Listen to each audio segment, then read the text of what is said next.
Hello, bienvenue dans cette vidéo bonus. Bonus parce que en fait, depuis que j'ai tourné, monté et publié les vidéos YouTube sur Nous avons de la valeur et les 5 vidéos, il y a comme quelque chose qui est venu se compléter dans ma réflexion, qui est venu se rajouter et en fait qui m'a paru tellement évident de venir rajouter que il est important pour moi de venir le rajouter.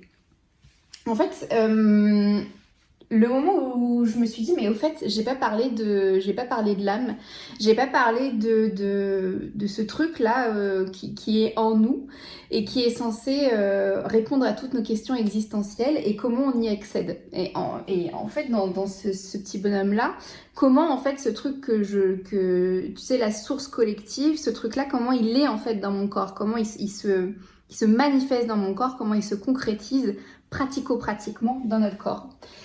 Et j'ai fait un cours de Koya. Si tu sais pas c'est quoi le Koya, je te mettrai le lien en description. C'est entre autres une danse qui permet de porter des intentions et de les manifester. On dit que dans le Koya, le bassin serait le siège de l'âme. Et si du coup on continue cette réflexion que je trouve complètement pertinente, ça voudrait dire qu'il se trouverait en fait ici. Ça, c'est notre bassin. L'âme. L'âme que du coup, je vais mettre de ce côté. Voilà. L'âme. Et cette âme-là, en fait, c'est notre... Dans la première vidéo, je t'expliquais qu'en fait, on vient tous d'une source collective et que notre âme vient sur Terre s'incarner dans un corps. Et donc, dans ce corps, tu retrouves toutes ces choses-là que j'ai parcourues dans la vidéo 2, 3, 4 et 5. Et en fait, pour retrouver notre origine à nous, notre source à nous, notre essence à nous, donc là d'où on vient et ce pourquoi on vient sur cette terre, il faut revenir à la base, à notre base qui est notre bassin, le bassin de toute chose. C'est bien dans le mot en fait qui a été choisi pour cette partie du corps. On voit bien, on entend bien, on ressent bien comme c'est effectivement le bassin de toute chose, la réception de toute chose, le point de départ de toute chose, tu vois. Donc ça veut dire qu'en fait, effectivement, l'âme serait siégée ici. Et pour se connecter à notre âme, comme je t'expliquais, il y a tout ce cheminement à faire là, donc pensée, émotion, besoin, comportement, on va venir descendre dans le corps, cheminer dans le corps, explorer dans son corps pour mieux se connaître, pour mieux se comprendre, pour mieux comprendre, pour donner sens à tout ce qui se passe dans notre corps, pour le décoder, pour traduire tout ce qui se passe dans notre corps. Et donc, dans tout ce cheminement-là, il y a un autre langage à venir traduire, à venir décoder. Et en fait, non, pas à traduire ni à décoder, mais à venir entendre, à venir ressentir et à venir voir, qui est celui de l'intuition. Parce qu'en fait, l'intuition, c'est le langage de l'âme. C'est les mots, les pensées, les images, les ressentis de notre âme. Ce qui fait vraiment sens pour nous. Notre origine à nous tous, notre source à nous tous, en tout cas, dans notre corps, elle est individuelle. En fait, il faut distinguer la source collective, où il y a toutes les âmes, et nous, on descend âme par âme dans chacun des corps, et donc dans chaque corps, il y a une source originelle individuelle. Il y a une essence originelle individuelle. Il y a une âme individuelle qui a des choses à comprendre, des choses à apprendre et des choses à transmettre sur cette terre. Et pour aller vers cette âme, il y a ce cheminement, cette exploration et l'écoute, le ressenti et la vision de notre intuition.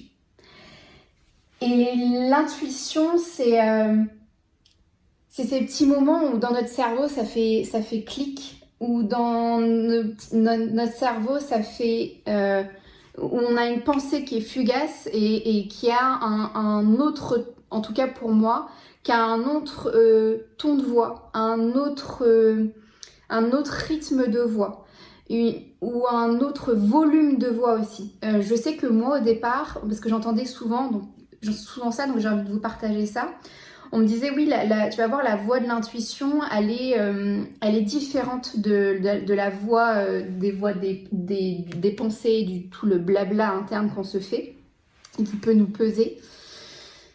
Et on me disait tu vas voir la voix de l'intuition, elle est différente. Et donc quand j'essayais de cheminer ça à l'intérieur de moi, je me disais mais est-ce que la voix du coup de l'intuition a un volume plus fort, un volume plus bas? Quel est son ton? Quel est son volume? Quel est son rythme, sa fréquence? Et en fait, plus j'essayais d'entendre cette voix, plus je sentais et j'entendais que finalement cette voix avait un volume de voix très, très bas par rapport à mon blabla perpétuel dans ma tête. Et c'est toujours le cas, hein. C'est juste que maintenant, à force d'explorer et d'entendre et d'écouter, de respecter le fait que j'ai une intuition, de faire confiance à mon intuition, l'intuition, j'ai l'impression qu'elle vient plus fréquemment. Ou en tout cas, comme je l'écoute plus, du coup, je fais plus attention, j'ai plus conscience d'elle. Et donc, potentiellement, volontairement ou indirectement, elle est plus présente. Et l'idée, en fait, de faire confiance à cette intuition-là, c'est de faire confiance à ce qui est nous, ce qui est à notre essence même, ce qui fait nous, ce qui fait qu'on est sur cette terre et ce qui fait qu'on a des choses à amener sur cette terre. Toutes les personnes qui ont inventé des choses, qui ont créé des choses, entreprises, art, tout ça, c'est des gens qui sont hyper connectés, consciemment ou inconsciemment, à cette partie d'eux en fait, et qui font ce chemin-là sans trop le savoir, et qui à un moment donné ont su faire confiance à leur intuition.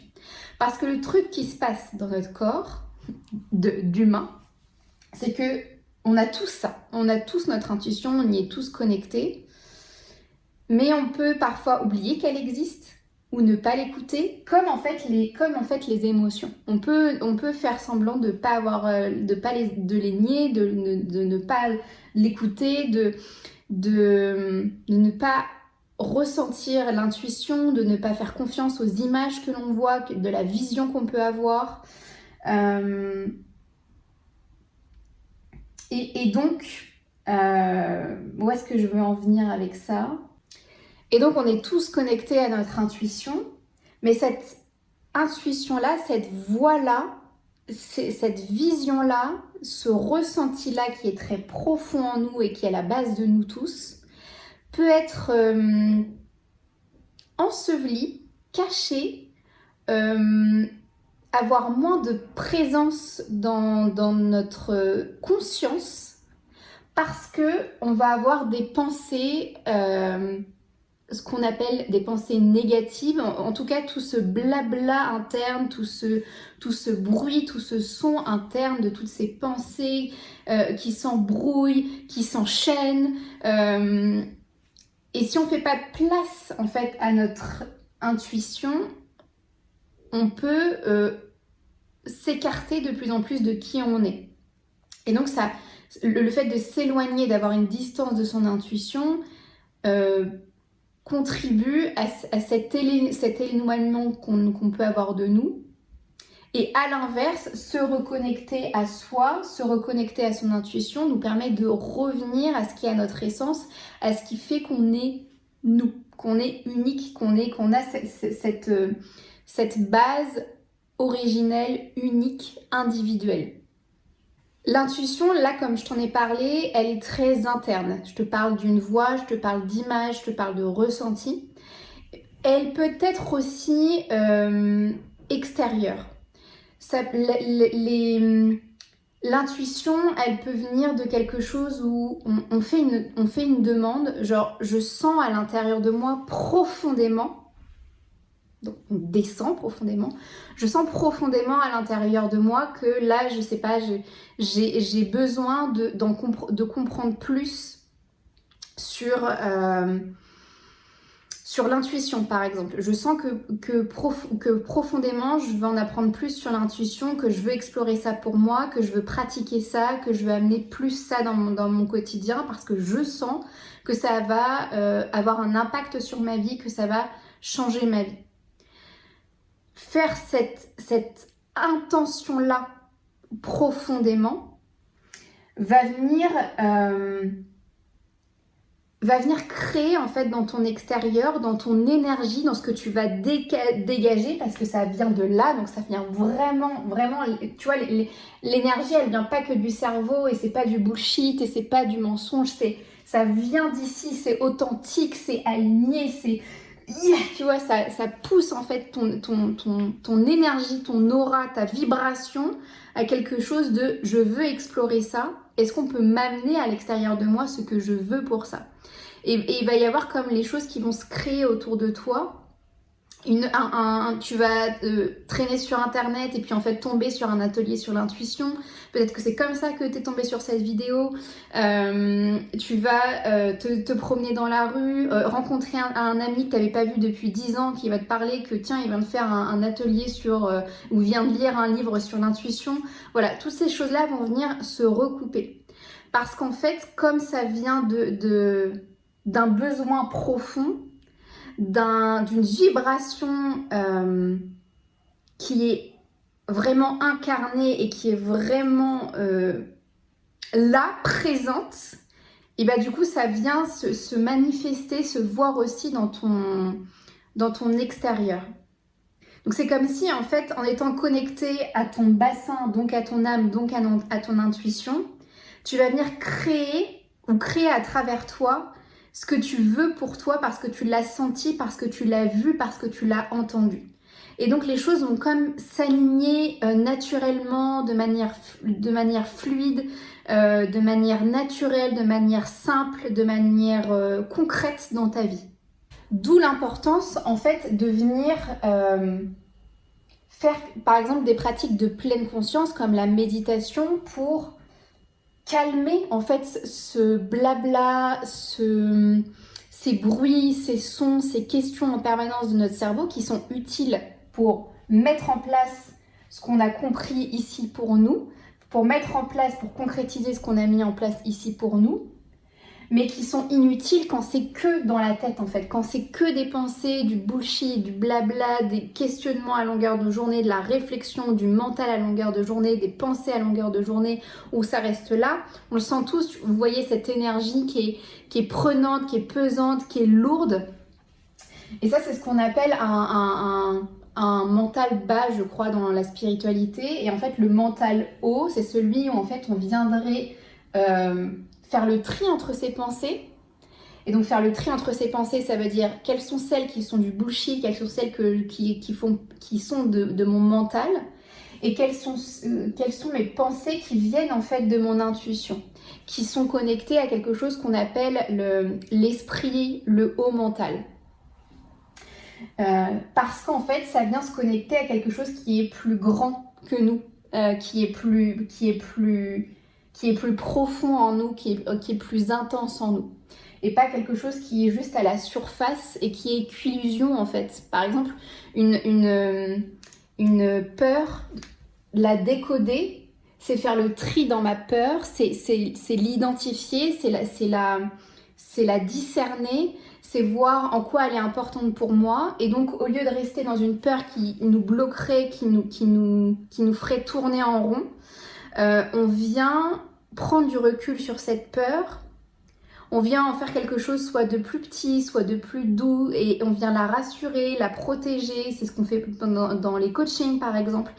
Et en rendant cette peur-là moins présente en nous, ou en tout cas en la transformant, il y a comme quelque chose, il y a comme un espace qui se libère dans ce corps-là, et donc encore plus d'espace pour mes autres émotions, mes autres besoins, mes autres envies, et mon intuition, la voix de mon âme, est-ce que je suis vraiment.